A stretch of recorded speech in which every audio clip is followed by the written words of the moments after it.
பிரியமானவர்களே, நம்முடைய பிதாவாகிய கடவுளிடமிருந்தும் ஆண்டவராகிய இயேசு கிறிஸ்துவிடமிருந்தும் உங்கள் அனைவருக்கும் கிருபையும் சமாதானம் உண்டாவதாக. ஆமென். திருத்துவ பணி பிந்தின 19ஆம் ஞாயிறாகிய இந்த நாளிலே கர்த்தருடைய வாழ்வளிக்கக்கூடிய வார்த்தையை தியானிக்க தெரிந்து கொள்ளப்பட்ட வேத பகுதி சற்று நேரத்துக்கு முன்பதாக வாசி கேட்ட பரிசுத்த மார்க் எழுதின சுவிசேஷம் 10ஆம் அதிகாரம் வசனங்கள் 2 முதல் 16 வரை அடங்கியிருக்கிறது. நாம் ஏற்கனவே வாசி கேட்டிருந்த காரணத்தினாலே ஜபத்தோடு நாம் செய்திக்கு நேரடியாக கடந்து செல்வோம். இதற்கு ஒரு தலைப்பு, teachings of Jesus on marriage and divorce. Teachings of Jesus on marriage and divorce. திருமணம் மற்றும் விவாகரத்து பற்றிய இயேசுவின் போதனை. ஆண்டவரை நோக்கி வேண்டுதல் செய்வோம். என் கண்மலையும் என் வெண்புறமாகிய கர்த்தாவே, என்னுடைய வாயில் வார்த்தைகளும் என்னுடைய இதயத்தை தியானம் எப்பொழுதும் இந்த சமூகத்திலே திருத்திய கடவுள். ஆமென். கிறிஸ்துக்குள் பிரியமானவர்களே, திருமணம் என்பது கடவுளால் ஏற்படுத்தப்பட்ட ஒரு பரிசுத்த நியமம். God has established the marital status and He has blessed Adam and Eve, and He delegated the authority and responsibility to take dominion over all His creations and to subdue it. ஆதாமையும் ஏவாளையும் கடவுள் ஒன்றாக இணைத்து அவர்கள் கணவன் மனைவி என்ற ஒரு அந்தஸ்தோடு இந்த உலகத்திலே கடவுளால் படைக்கப்பட்ட எல்லாவற்றையும் அவர்கள் ஆண்டு கொள்ளவும் அவைகளை காப்பாற்றவும் அவர்களுக்கு அதிகாரத்தை கொடுத்தார். So marriage is nothing but a union of man and woman as husband and wife. This has been incorporated and instituted by God. இது கடவுளால் ஏற்படுத்தப்பட்ட ஒரு நியமனம், ஒரு ஏற்பாடு, ஒரு பரிசுத்த ஒழுங்கு. So this man and woman as husband and wife becomes the foundation of the house or home and family. கடவுளால் ஏற்படுத்தப்பட்ட இந்த பரிசுத்த நியமனத்தின் மூலமாக கடவுளும் மனைவியுமாக இணைக்கப்படுவதன் மூலமாக வீடு, மனைவி, பிள்ளைகள், இதுதான் என்ன அழகான ஒரு வீடு என்று சொல்கின்ற போதே கடவுள் இந்த ஆதி மனிதனை அவர் படைத்த அவர் வாழ்கின்ற அந்த ஏதேன் தோட்டத்தில், it is a paradise where God used to live. பரதீசில கடவுள் வாழும் அந்த இடத்திலே வாழ்கின்ற ஒரு பாக்கியத்தையும் கொடுத்து அவனுக்கு எல்லாவற்றையும் படைத்து மனுஷனையும் 6வது நாளிலே படைத்தார். எல்லாவற்றையும் படைத்து நல்லது என்று கண்ட கடவுள் மனுஷன் தனிமையா இருப்பது நல்லதல்ல என்று கண்டார். அதைத்தான் இன்னைக்கு வாசிக்க கேட்ட ஆதியாகமம் 2ஆம் அதிகாரம் 18ஆம் வசனம், மனுஷன் தனிமையா இருப்பது நல்லதல்ல, அவனுக்கு ஏற்ற துணையை உண்டாக்குவேன் என்றார். ஏற்ற துணையை உண்டாக்குவேன் என்று சொல்லுங்க. ஏன்னா கடவுள் ஆதியிலே ஆதாமையும் ஏவாளையும் தனது சாயலாக படைத்தார் என்று சொல்லி ஆதியாகமம் 1ஆம் அதிகாரம் 27ஆம் வசனத்திலே பார்க்கிறோம். God has created human beings, Adam and Eve, by His own image and likeness. ஆகவேதான் ஆதாமுக்கு ஏற்ற துணையை, a best companion என்று சொல்லுகின்ற, அவனுக்கு கீழ்ப்படிந்திருக்க எல்லா விதமான குணாதிசயமும் தேவைதான். அதே நேரத்தில் யார் பெரியவர் என்றல்ல, அவர்கள் இருவரையும் சமமாகவே படைத்தார், அவர்களுக்கு எல்லா ஸ்லாக்கியத்தையும் கொடுத்தார். ஆனால் நடந்தது என்ன? கீழ்ப்படியாமை என்ற ஒரு காரியத்தினாலே அவர்கள் கடவுளுக்கு விரோதமாக கடவுள் கொடுத்த அந்த ஸ்லாக்கியத்தை இழந்து போனவர்களாக, கடவுள் தங்கள் மேல் பாராட்டின அன்பை அவர்கள் இழந்து போனவர்களாக, அவர் விலக்கின அந்த கனியை புசித்து கர்த்தருக்கு விரோதமாக செய்த அந்த பாவத்தின் நிமித்தமாக அவர்கள் பாவத்தை அதாவது அடைந்தார்கள், சாபத்தை பெற்றுக் கொண்டார்கள், மரணத்தை பெற்றுக் கொண்டார்கள். அவரோடு தங்கியிருந்து வாழ்கின்ற அந்த ஏதேன் தோட்ட உறவு அவர்களிடத்திலிருந்து பறிக்கப்பட்டது. அவர்கள் துரத்தப்பட்டார்கள். வீடு என்று சொல்லுகின்ற போது மிக முக்கியமான ஒன்று. இந்த வீட்டிலே யார் வந்து குடியிருப்பார்கள் என்றால் கடவுளால் இணைக்கப்பட்ட கணவனும் மனைவியும்.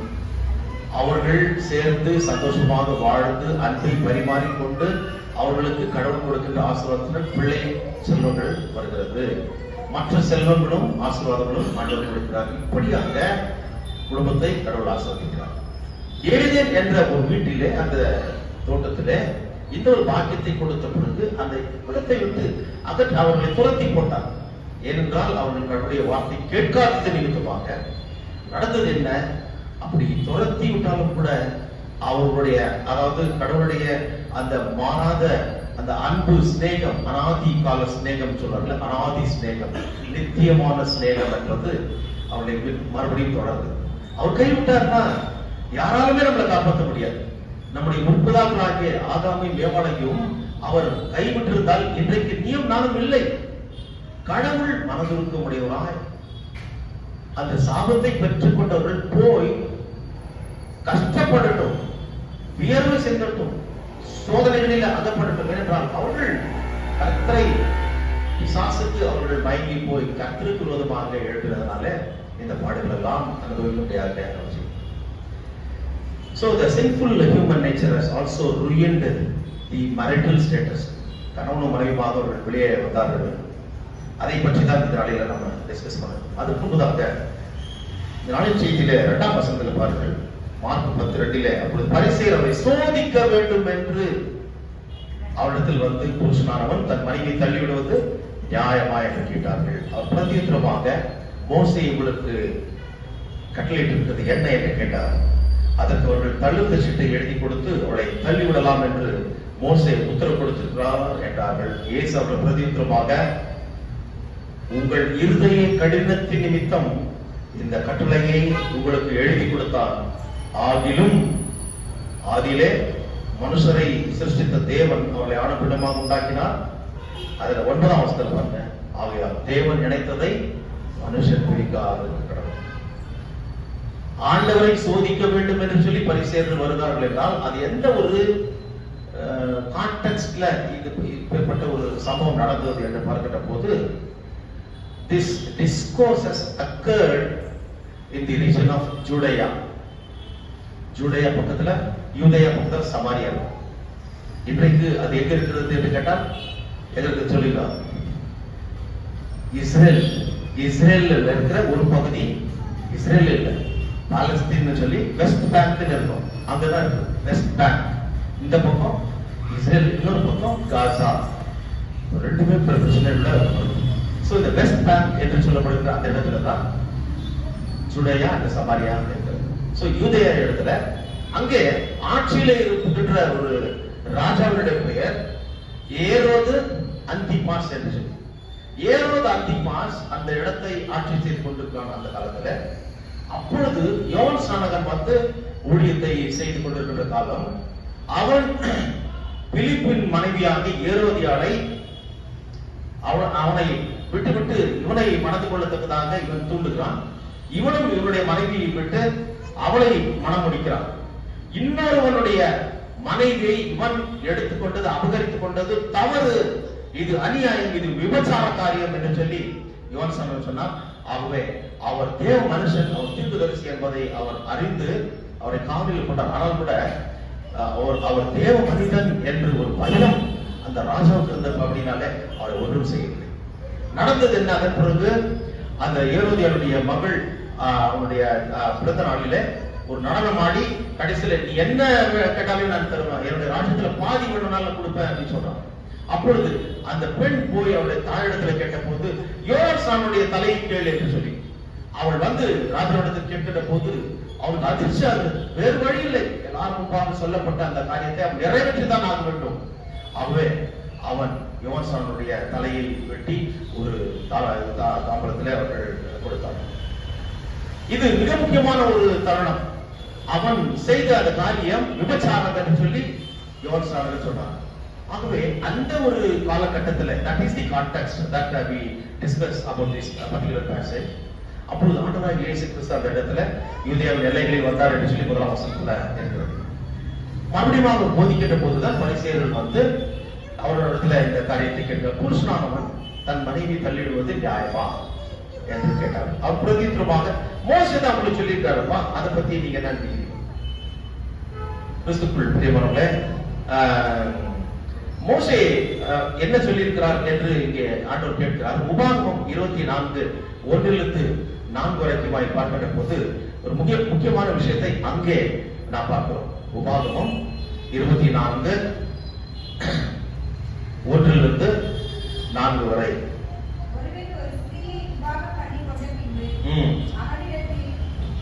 இலட்சையான காரியத்தை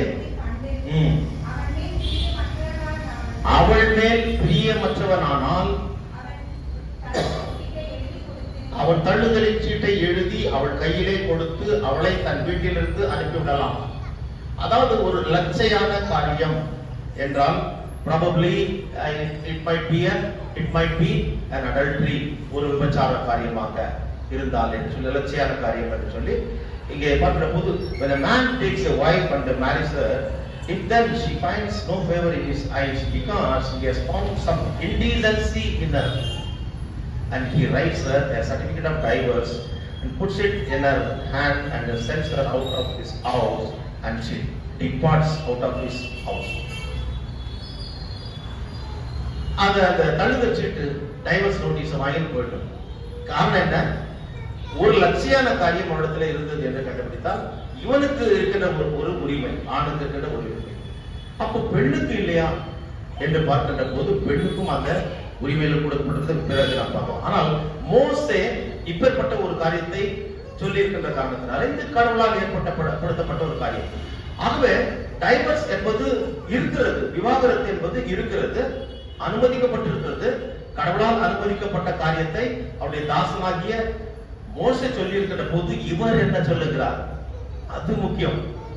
இவரிடத்தில் குற்றம் கண்டுபிடிக்க வேண்டும், இவரை சோதிக்க வேண்டும், இந்த விஷயம் ராஜாவுடைய காதுக்கு போக வேண்டும், இவரை தண்டிக்க வேண்டும் என்ற கெட்ட எண்ணம் தான் இவர்களுக்கு. அவர் தான் கேட்டார்கள். ஆண்டவர் சொல்லுகிறார் பாருங்க, இந்த ஒரு காரியம்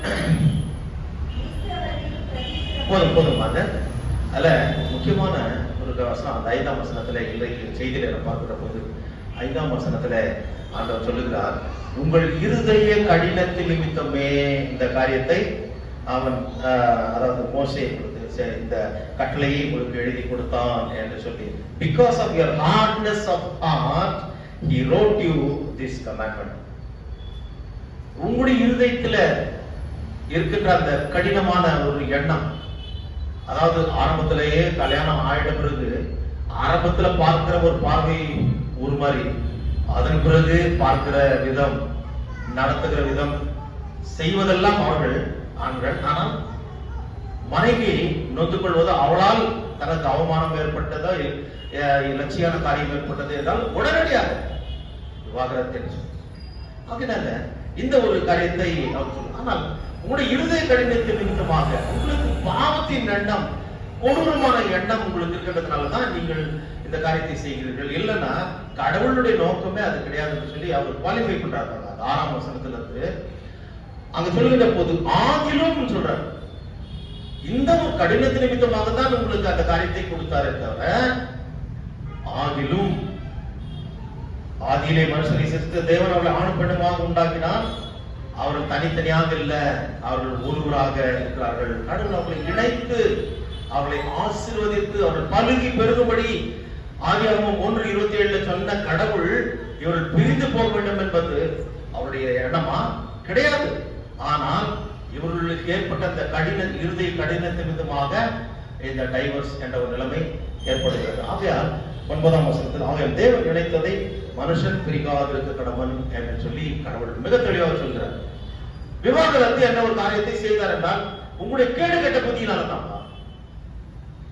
உங்களுக்கு சாதாரணமா இல்ல, எண்ணம் ஒரு இடத்துல இல்ல, அதாவது மனம் ஒரு குரங்கு என்று சொல்லி கவிஞர்கள் சொல்வார். தாவி தாவி தாவி போயிடும். சோ ஆகினால்தான் அந்த எண்ணம் இருக்கின்ற காரணத்தினாலதான் இப்படிப்பட்ட ஒரு நிலைக்குள்ளாக கடவுள் தள்ளப்படுகிற ஒரு நிலையை நீங்கள் ஏற்படுத்துகிறது. ஏதேன் தோட்டத்தை விட்டு அவர்களை துரத்த வேண்டும் என்று கடவுளை திட்டமா கிடையாது, செய்து கொண்டவர்கள் இவர்களே. ஆகவே கிறிஸ்துவ பிரியமானவர்களே, அப்போ ஆண்டவர் சொல்லுகிற ஒரு காரியம், when a man ignores God's will for marriage, naturally he ignores and hardens his heart against God's will. எப்பொழுது அவன் தன்னுடைய இருதயத்தை கடினப்படுத்துகிறானோ அப்பொழுதே அவன் கடவுளுடைய சித்தத்துக்கு நேர்மாறாக அவன் சென்று அவனுடைய சித்தத்திற்கு விரோதமாக அவன் செய்ய ஆரம்பிக்கிறான். அதுதான் டைவர்ஸ், விவாகரத்து என்ற ஒரு காரியம் மோசே மூலமாக அது வழக்கப்படுத்தப்பட்டிருந்தாலும் கூட உபாகமத்தில் நாம் பார்க்கின்ற விதமாக, ஆனால் கடவுள் அதை விரும்பவில்லை. ஏனென்றால் கடவுள் நினைத்தார் மனிதன் அதை பிரிக்காதிருக்க கடவுள் என்று சொல்லி மிக தெளிவாக இருக்கிறது. இரண்டாவது பார்க்கும் legal grounds for a man to divorce his wife. பழைய ஏற்பாட்டு காலத்தில் பார்க்கின்ற போது யாராவது கணவன் மனைவி யாராவது இருந்தாலும் சரி விபச்சாரத்தில் ஈடுபட்டால் அவர்களை பிடித்துக் கொண்டு அவர்களை கல்லெறிந்து கொள்ள வேண்டும் என்பது அந்த காலத்துல இருந்த சட்டமாக இருந்தது. அதாவது இன்னொருவனுடைய மனைவியை எடுத்துக்கொள்வதும் இன்னொரு அதாவது பெண்ணுடைய கணவரை இன்னொரு பெண் அபகரித்துக் கொள்வதும் அதுவும் விபச்சாரம் என்று சொல்லி உபாகமம் 22:22 இருக்கிறது. படிங்க. உபாகமம் 22:22.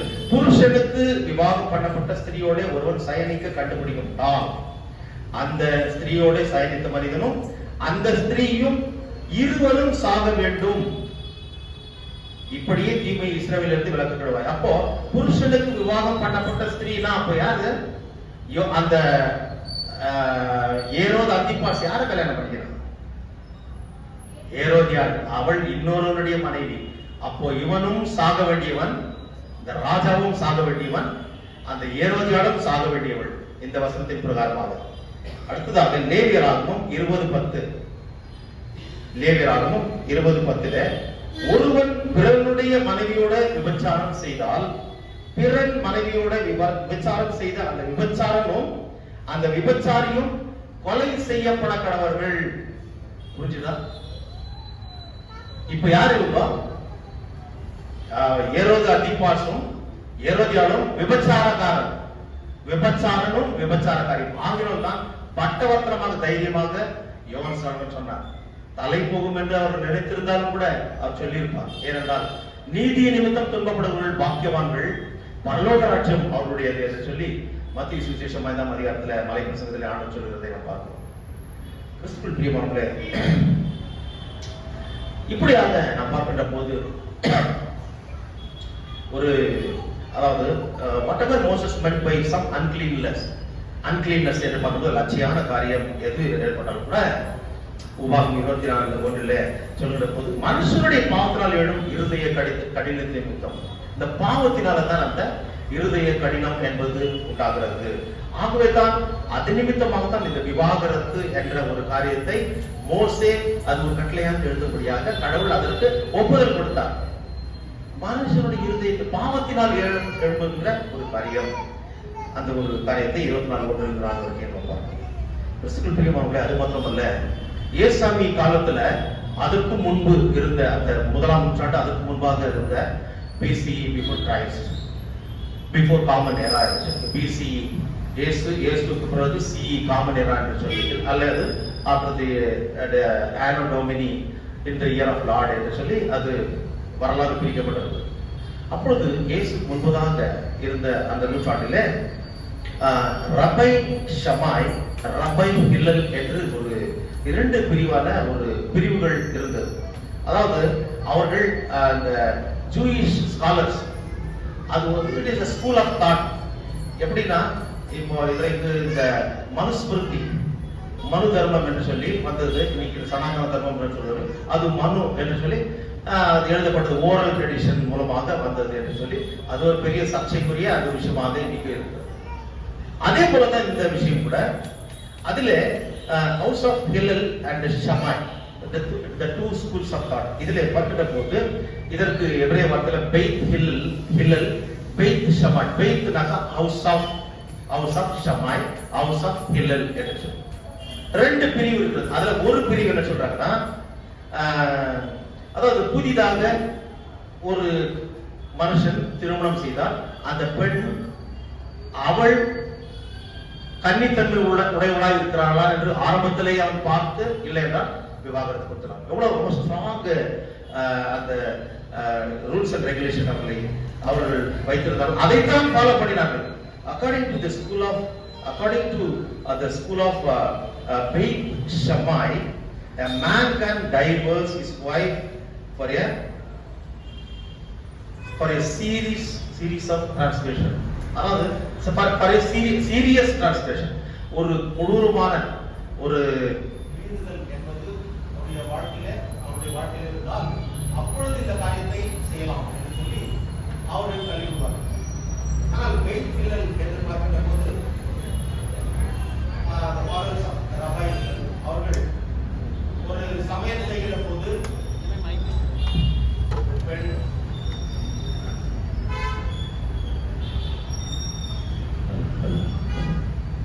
ஒரு பெண் மனைவியாக வந்திருக்கிற ஒரு பெண் சமையல் செய்கிற போது ஏதோ ஸ்டவ்வோ ஏதோ கொஞ்சம் மறந்துட்டு அது சாப்பாடு தீஞ்சி போச்சு, இல்லை குழம்பு தீஞ்சி போச்சுனால அதுக்காகவே டைவர்ஸ் பண்ணிடுது. ஒரு சின்ன விஷயம் நம்ம சரி அவளை டைவர்ஸ் பண்ணிடும். இது காலாகாலமாக மிஷ்னாவிலும் தால்முட் அவருடைய அந்த யூதர்களுடைய அது பலாகாலமாக பின்பற்றி வருகின்ற அந்த ஓரல் ட்ரெடிஷன் டீச்சிங்ல இது சொல்லப்பட்டிருக்கு. புரிஞ்சுங்களா? இதுதான் இவங்க முடிச்சுக்கிறாங்க, இதுதான் இவங்க எடுத்துக்கொள்கின்ற ஒரு காரியம். ஆண்டத்தில் சொல்லப்பட்டிருந்த காரியம். கடவுள் சொல்கிறார், ஒரு இருதயத்தின் கடினத்தின் நிமித்தமாக நீங்க ஏன் ஜட்ஜ் பண்ணுங்க? கடவுள் இணைத்த பிறகு நீங்கள் சந்தோஷமா வாழுங்கள் என்று சொல்லி உங்களை ஆசீர்வதிக்கின்ற போது எதற்காக? உங்களுக்குள்ளாக வருகின்ற பிரச்சனை நிமித்தமாக தான் அந்த விவாகரத்து பிரிவுகள் என்பது ஏற்படுகிறது என்பதை பார்க்கிறோம். கடவுளாகிய கர்த்தர் இதை எப்படி பார்க்கிறார் என்று சொல்லி பழைய ஏற்பாட்டில் பார்க்கின்ற போது மலாக்கி தீர்க்கதரிசன புஸ்தகம் 2ஆம் அதிகாரம் 16ஆம் வசனத்துல பார்க்கின்ற போது தள்ளி விடுதலை நான் வெறுக்கிறேன். என்ன சொல்றாரு? தள்ளி விடுதலை நான் வெறுக்கிறேன் என்று இஸ்ரவேலின் தேவனாகிய கர்த்தர் சொல்கிறார். For I hate divorce, says the Lord, the God of Israel. புரிஞ்சுங்களா? விவாகரத்து என்பது முக்கியமானதல்ல, சேர்ந்து வாழ்வது, பிரச்சனைகள் போராட்டங்கள் உபத்திரங்களின் மத்தியிலே சேர்ந்து வாழ்வது, அதையும் மீறி எல்லைக்கு மேலாக எல்லை தாண்டி போகிற போதுதான் அது போன்ற ஒரு நிலைமை ஏற்படுகிறது. விவாகரத்து என்பது ஏற்படுகிறது. இன்னைக்கு நம்ம வாசிக்கிட்ட பழைய ஏற்பாட்டில நான் பார்க்கிற போது ஆதியாகமம் 2:18-25 ஆதாமையும் ஏவாளையும் கடவுள் எவ்வளவு அழகாக அந்த முதல் திருமணத்தை ஏதேன் தோட்டத்திலே அவர் நடத்தி அவர்களை ஆசீர்வதித்து பார்க்கிறோம். ஆகவே விவாகரத்து என்பது தெய்வீக திட்டமான திருமணத்திற்கு விரோதமாக இருக்கிறது.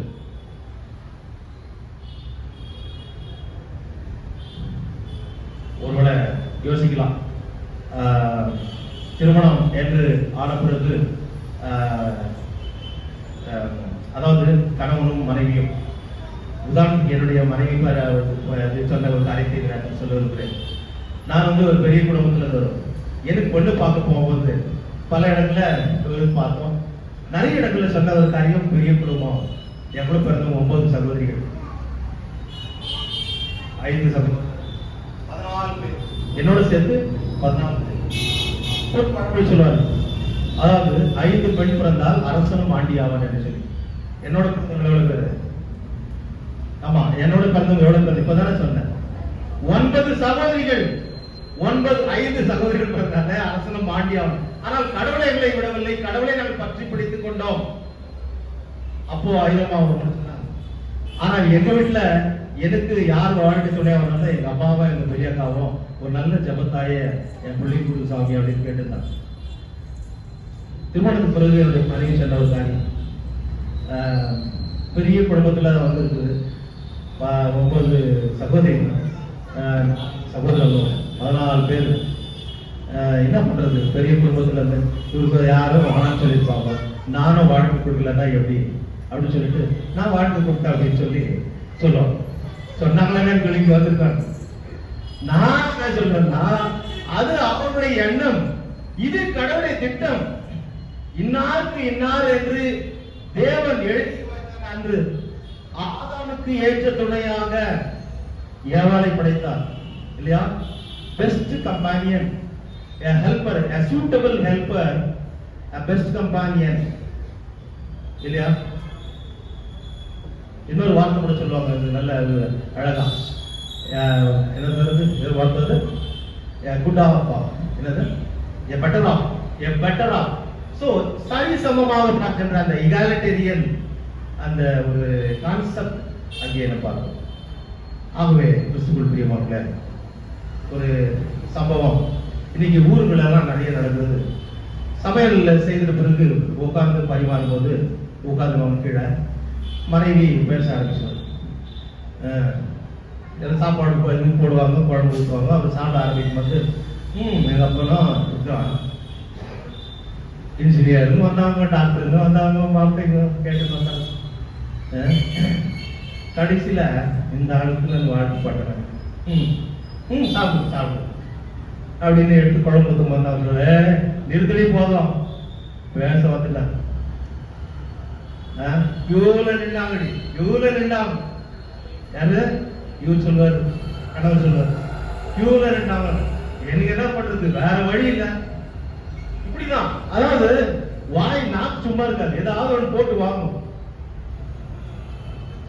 இதே போல நல்லா யோசிச்சு பாருங்க. கல்யாணம் ஆன பிறகு கட்டிருக்க போட்ட விட இன்னும் கொஞ்சம் அழகா பார்த்துருக்கலாம் அப்படின்னு யோசிக்கலாம். எப்போ யோசிக்கிறா அங்கே பிரச்சனை வந்துச்சுன்னு அர்த்தம். கடவுள் தெரியாதா? வெளிப்புற அழகு என்பது மாயை. நீ எதிர்பார்க்கின்ற உனக்கு ஏற்ற துணையை ஏற்படுத்துகிற கடவுள். சிலர் அவங்களே தேடிக்குவாங்க. அதை பத்தி நான் இப்ப எந்த கமெண்ட் சொல்ல மாட்டேன். I don't know to say any comment on that. ஆனால் பெற்றோர்கள் நம்மை பெற்றோர் வளர்த்து நம்மை ஆளாக்கி கடைசியில நமக்கு நல்ல ஒரு வரனை பார்த்து அவர் முடிக்க வேண்டும் இருக்கும். அது வரைக்கும் பொறுமையா இருக்கிறது தான் நல்லது. அவர்கள் மூலமாக கடவுள் நம்மை ஆசீர்வதிக்கிறார். அதை விட்டுட்டு இதை விட கொஞ்சம் பெட்டரா இருக்கணும்னு நினைக்கும் போதுதான் பிரச்சனை வருகிறது. ஒருவனுக்கு ஒருத்தி என்ற ஒரு கான்செப்ட் பிப்ளிக்கல். மோனோகாமி, பாலிகாமி கிடையாது. ஒருவேளை பைபிள்ல வந்து பல மனைவிகளை வைத்திருந்தார்கள். யோசேப், அதாவது சாலமோனுக்கு எவ்வளவு மனைவி இருந்தார்கள், எவ்வளவு வைப்பாட்டிகள் இருந்தார்கள் என்று பார்க்கின்ற போது எவ்வளவு பார்த்தாங்க? 700 300. ஓகே, அதுல யார் யாரு மனைவி, யார் யாரு வைப்பாட்டிகள் இருக்கு? வயசா வருஷா கூட இருக்கலாம், நீ போய் பாருங்க. ஆனா இதெல்லாம் அடுக்க மாதிரி என்ன, இது அநியாயமா இருக்குது இல்லையா? ஆனால் பிப்ளிக்கலா நம்ம பார்க்கின்ற போது ஒருவனுக்கு ஒருத்தி என்ற அந்த கான்செப்ட் தான் பார்க்கணும். சாலமோன் இப்படி அவன் செய்த காரியத்தின் நிமித்தம் அவனுடைய முடிவு மற்ற எல்லா ஜாதி பெண்களிடத்திலும் அவன் போக தூண்டியது. அவர்களுக்கு கோயில் கட்டும்படியாக அந்த பாகல்களுக்கு வழிபாடுகளை அவன் ஏற்படுத்த, கடவுளுக்கு விரோதமாக அவன் செத்து போனான். மனுஷனுக்கு கொண்டு வழி பல, ஆனால் அதனுடைய முடிவு மரண வழிகள். கிறிஸ்துக்குள் பிரியமானவர்களே, so marriage is a physical union. தனித்தனியாக இருக்கின்ற அவர்களை கடவுள் ஒன்று சேர்த்து கர்த்தருடைய நாமத்தினால அவர்களை ஒரே மாம்சமாக மாற்றுகிறார். ஆதியாகமம் 2:24 நாம் அதை பார்க்கிறோம். கிறிஸ்துக்குள் பிரியமானவர்களே, சோ ஒரே சரீரமாக இணைக்கப்பட்டவர்களை ஏன் பிரிக்க வேண்டும்? திருமணம் என்பது ஒரு நிரந்தரமான ஒரு பந்தம். அந்த பந்தத்தின் மூலமாக தான் பாசம் வருகிறது. பாசத்தின் மூலமாக தான் குடும்ப உறவு என்பது வளர்கிறது. அந்த குடும்ப உறவு இல்லாத இடத்துல ஒரு நிம்மதி என்பது இருக்காது. இயேசு கிறிஸ்து இதை குறித்து சொல்லுகின்ற போது மலை பிரசங்கத்தில் ஒரு விஷயத்தை சொல்வார். மத்திய 5:31-32. அதாவது வேசித்தனத்தின் முகாந்திரத்தினால் ஒழிய தன் மனைவியை விவாகரத்து பண்ணுகிறவன் அவளை விபச்சாரம் பண்ணுகிறவனா இருக்கிறான் என்று சொல்லி, அப்பேற்பட்டவளை திருமணம் பண்ணுகிறவனும் விபச்சாரம் செய்கிறவன். வேசித்தனத்தின் முகாந்திரத்தினால் ஒழிய இல்லைன்னா அவர் வந்து ஏற்கல. அது ஆணா இருந்தாலும் சரி, பெண்ணா இருந்தாலும் சரி. அதுதான் சரி, அப்போஸ்தலனாகிய பவுல் இதை பற்றி என்ன சொல்கிறார் என்று பார்க்கின்ற போது 1 கொரிந்தியர் 7:10-11 பாருங்கள். யாராவது படிமா? 1 கொரிந்தியர் 7:10-11. அங்கே அவர் சொல்கின்ற போது அந்த டைவர்ஸ் என்பது இருக்கவே கூடாது என்று சொல்கிறார். படிங்க.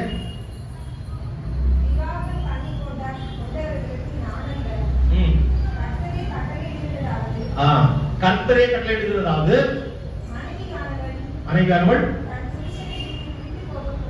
தன் புருஷனை விட்டு பிரிந்து போக கூடாது. அதே போல புருஷனும் தன்னுடைய மனைவியை விட்டு பிரிந்து போக கூடாது. No divorce, nothing doing. இதுதான். ஆனால் உலக பிரகாரமாக இன்றைக்கு விவாகரத்து இருக்கிறது. அது அதாவது சரியானபடி ஒரு அண்டர்ஸ்டாண்டிங் இல்லாத காரணத்தினால, மன்னிக்கின்ற ஒரு தன்மை, விட்டுக் கொடுக்கின்ற ஒரு தன்மை இல்லாத காரணத்தினால, புரிந்து கொள்கின்ற ஒரு தன்மை இல்லாத காரணத்தினால, ரைட்னஸ் பெருமை கணவனுக்கும் மனைவிக்கும் ஏற்பட்டு அவர்கள் விட்டுக் கொடுக்காத காரணத்தினால, நான் தான் பெரியவன், நான் தான் பெரியவள் என்ற ஒரு எண்ணம் ஏற்படுகின்ற போது, ஹார்ட்ஷிப் இருதய கடின நிமித்தமாக ஒருவர் ஏற்றுக்கொள்ளாத போது, ஒருவரை ஒருவர் மன்னிக்காத போது, இப்பேற்பட்ட நிலைமை கடைசியில என்ன ஆகிறது? ஒரே ஒரு சின்ன பிரச்சனை, விட்டுக் கொடுக்காத பட்சத்தில் அது அப்படியே பூதாகரமாக வளர்ந்து அது கடைசியில விவாகரத்துக்கு போகிறது. நம்முடைய இந்திய சட்டத்தின் பிரகாரமாக, விவாகரத்து சட்டத்தின் பிரகாரமாக, marriage act 1955 Indian marriage act பிரகாரமாக பார்க்கிற போது முதலில் 1 வருட காலம் இருந்தது. இப்பொழுது 6 மாத காலத்துல நம்மள முடிச்சிடலாம். எது? விவாகரத்து. அதுல மியூச்சுவல் டைவர்ஸ் என்று சொல்லி போனால் இன்னும் சீக்கிரத்திலே முடிகிறார். இதற்காக கடவுள் ஏற்படுத்தினார். ஆகவே கர்த்தருடைய பிள்ளைகளாகிய நாம் திருமணம் என்பது 1000 காலத்துக்கு போய் அது மோகம் 30 நாள், ஆசை 60 நாள் இருக்கிறது. அந்த மாதிரி கிடையாது. அப்படி நினைக்கிறவர்கள் அவர் வாழ்க்கையில் தோல்வி அடைந்து போயிருக்கிறார்கள். ஆனால் இது கர்த்தர் கொடுத்த ஒரு ஆசீர்வாதமான பரிசுத்தமான நிகழ்வு, குடும்பம் என்பதை நாம் மறந்து போய் நம்முடைய எண்ணம், அதாவது டைவர்ட் ஆகக்கூடாது, டிஸ்ட்ராக்ட் ஆகக்கூடாது, கர்த்தர் பார்க்கிறார் என்ற ஒரு எண்ணத்தோடு நாம் ஒருவருக்கொருவர் நாம் அன்பு கூர்ந்து, எபேசியர் 5:28 எப்படி கணவன் தன்னுடைய சொந்த சரீரத்தை பாவிப்பது போல தன்னுடைய மனைவியிலும் அன்பு கூற வேண்டும். கிறிஸ்து திருச்சபை எப்படி நேசித்தாரோ அதே போல அந்த அன்பு கூற வேண்டும் என்று சொல்லி இருக்கிறது. அதே போல மனைவியும் கூட கீழ்ப்படிய வேண்டும். யாருக்கு? தன்னுடைய கணவருக்கு எல்லா காரணங்களிலும் கீழ்ப்படிய வேண்டும் என்று இருக்கிறது. எபேசியர் 5:22 பாருங்கள். இதே போலதான் கணவனும் மனைவி இருவரும் சேர்ந்து கிறிஸ்துவுக்கு, கடவுளுக்கு பயப்பட வேண்டும். அவ்வளவுதான். இந்த காரியத்தை செய்யாதது நிமித்தமாக வீடுகளிலே கணவன் மனைவிக்குள்ளாக பிரச்சனைகள் என்று ஏற்படுகிறது. சிலர் ஒருவேளை லவ் மேரேஜ் பண்ணிருப்பாங்க. லவ் மேரேஜ் பண்ணிட்டு கல்யாணத்துக்கு பிறகு அவர்கள் எதிரும் புதிருமாக இருப்பார்கள். எதிரும் புதிருமாக அவர்கள் செயல்படுகின்ற அவருடைய போக்கு வித்தியாசமா இருக்கும். ஐயா, கடவுள் என்ன சொல்கிறார்? வேதத்தின் அடிப்படையில் பார்க்கின்ற போது, ஆதியாகமம் 24:67 பார்க்கின்ற போது, ஈசாக்கு ரெபெக்காவை திருமணம் பண்ணின பிறகு அதன் பிறகுதான் அவன் அவளை நேசிக்க ஆரம்பித்தான் என்று சொல்கிறார். Rebecca became his wife and he loved her. அப்போ திருமணமான எல்லாரும் நீங்க என்ன பண்ணோம்? கணவன்மார்கள் உங்களுடைய மனைவியை நேசிக்க வேண்டும், மனைவிமார்கள் நீங்கள் உங்களுடைய கணவரை நேசிக்க வேண்டும். இதுதான். எப்போ? எது வரைக்கும்? till your master, கடைசி மூச்சு இருக்கிற வரைக்குமா. ஏனென்றால் உங்களை இணைத்தவர் கடவுள். ஆகவே இதற்கு நேர் விரோதமாக போகக்கூடாது. எந்தெந்த காரியங்களை விட்டு கொடுக்கிறோமா விட்டு கொடுங்கள். அதனால உங்களுக்கு குடிமொழிக்கு போகாது. விட்டு கொடுக்காத பட்சத்துல தான் குடிமொழிக்கு போகும். உடைய குடி என்று சொல்கின்ற போது வீடு சின்னாந்தனமாக போகும். புத்தியுள்ள மனைவி தன் வீட்டை கட்டுகிறாள், புத்தி இல்லாத மனைவியோ தன் சொந்த கையினாலேயே அதை எடுத்துக் கொடுக்கிறாள். ஆகவே மனைவி என்று கொடுக்கின்ற ஒரு பெரிய பாக்கியம் கடவுளத்திலிருந்து வருகிறது. தன் மனைவியை கண்டடைகிறவன் நன்மையானதை கண்டடைகிறான், கர்த்தரிடத்திலிருந்து தயவையும் பெற்றுக் கொள்கிறான். இவ்வளவு பெரிய ஒரு ஃபேவர் நாம் பெற்றுக்கொண்ட பிறகு நாம் அதை கட்டி காக்க வேண்டும் இல்லையா? மனைவி செய்கின்ற காரியத்தை நம்ம கணவன்மார்கள் புகழ்ந்து பேசுறது கிடையாது. அவங்க சபையில் இருக்கவங்க வேலைகளும் போயிட்டு வருவாங்க. டபுள் பர்டன், உண்மையான சுமை தாங்கிகள் அவர்கள். கணவன்மார்கள் என்ன பண்ணுவாங்க? சில நேரத்தில் அதை அவரை புகழ்ந்து பேச மாட்டாங்க. ஆனால் கவிஞர்கள் அதெல்லாம் சொல்லுவாங்க. கவிஞர்கள் பாடல்கள் பாடுகிற போது ஒரு கவிஞர் இருப்பார். ஒரு மனைவி என்பவள் காலையில் மலரும் தாமரை பூ, அந்தி கருக்களில் மலரும் மல்லிகை பூ, இரவில் மலரும் அல்லிப்பூ, அவள் என்றும் மணக்கும் முல்லைப்பூ. யாரு? ஒரு கவிஞர் கண்ணதாசன் எழுதுகின்ற இந்த பாடல்ல பார்க்கிற போது காலையிலிருந்து அவர்கள் கஷ்டப்பட்டு ஆனாலும் கூட அவர்கள் மலர்களைப் போலவே நறுமணம் வீசுகிறார்கள் என்று சொல்லி அவர் சொல்கிறார். ஆகவே அவர்கள் போக பொருள் அல்ல, ஆண்கள் நினைத்துக் கொள்ள வேண்டும், அதே போல பெண்களும் ஆண்களை நினைத்துக் கொள்ள வேண்டும். இது போக பொருள் அல்ல. கடவுள் மனைவி, கணவன் மனைவி என்ற அந்த உறவு புனிதமான ஒரு உறவு. இதை நாம் பரிசுத்தத்தோடு நாம் கட்டி காக்க வேண்டும். இதை விட்டுவிட்டு நாம் அதை கொச்சையாக நாம் எடுக்கின்ற போது பிரச்சனை வருகிறது. பாருங்க, அந்த பூ போன்ற ஒரு காரியத்தை அந்த கவிஞர் சொல்கிறார். ஒண்ணும் இல்ல, பெண்கள் அதிகமாக எதிர்பார்ப்பது ஆண்களிடத்துல ஒரு சில நேரத்துக்குள்ள பண்டிகை டைம்ல அந்த நேரம் சாரி வாங்க சொல்லுவாங்க, இல்லை நகை வாங்க சொல்லுவாங்க. மற்ற நேரத்தில் அவங்க எதிர்பார்க்கிறது என்ன? பூ தவறு என்ன கரெக்டா சொல்றது? பூ. பூ எடுத்துன்னு போய் கொடுக்கும்போது நீ சந்தோஷமா, அவங்க அதுலயே ரொம்ப சந்தோஷப்படுவாங்க. சின்ன ஒரு காரியம் தான், நல்ல எண்ணத்தோட நீ செய். பூ, அந்த பூவோடு உன்னுடைய அன்பையும் நீ பரிமாறிக் கொள்கிறாய் என்ற ஒரு எண்ணத்தோடு போகும்போது அந்த குடும்பம் எப்பொழுதும் மனம் வீசிக் கொண்டிருக்கும். ஆனா பூவோடு உன்னுடைய கெட்ட எண்ணத்தோடு சும்மா அதை கொடுத்துட்டு அதுக்கப்புறம் மறுபடியும் டார்ச்சர் பண்ணுகின்ற சில காரியங்கள்லாம் கூட உண்டு. இது நான் சொல்லுகிறது கணவன் மனைவி செய்கிறது மட்டும் இல்ல, மனைவியும் கணவன் செய்கின்ற காரியத்தை பார்க்கலாம். வயசா வருஷா பூவுக்குள்ளவே நாகம் கூட தெரியுமா? அதுவும் ரொம்ப டேஞ்சரஸ். பூ நாகம் தெரியவே தெரியாது. அதுதான் குழப்பத்தை ஏற்படுத்துகிறது. ஆகவே பிரியமானவர்களே, இங்க கடைசியாக சொல்லப்படுகின்ற வசனம் 11:12 பாருங்கள். 11:12 மார்க் 10:11 ஆண்டவராகிய இயேசு கிறிஸ்து சொல்லுகின்ற அந்த காரியம் என்ன? படிப்பது, எவனாகிலும் தன் மனைவி தள்ளிவிட்டு வேறொருத்தி விவாகம் பண்ணினால் அவன் அவளுக்கு விரோதமாய் விபச்சாரம் செய்கிறவனாய் இருப்பான்.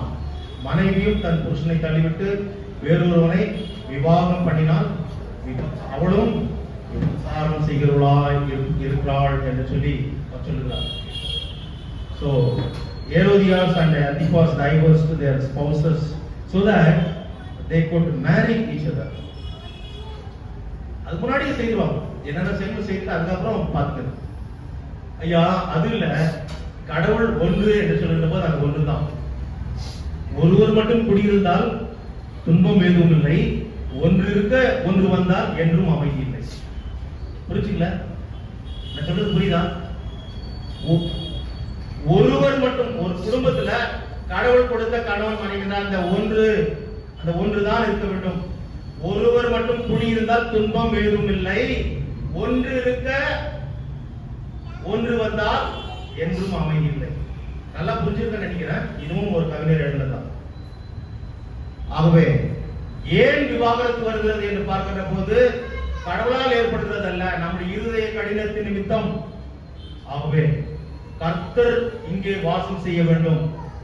எல்லை மீறி போகின்ற போது அந்த விவாகரத்து என்பது ஏற்படுகிறது, அதை தடுக்க முடியாது.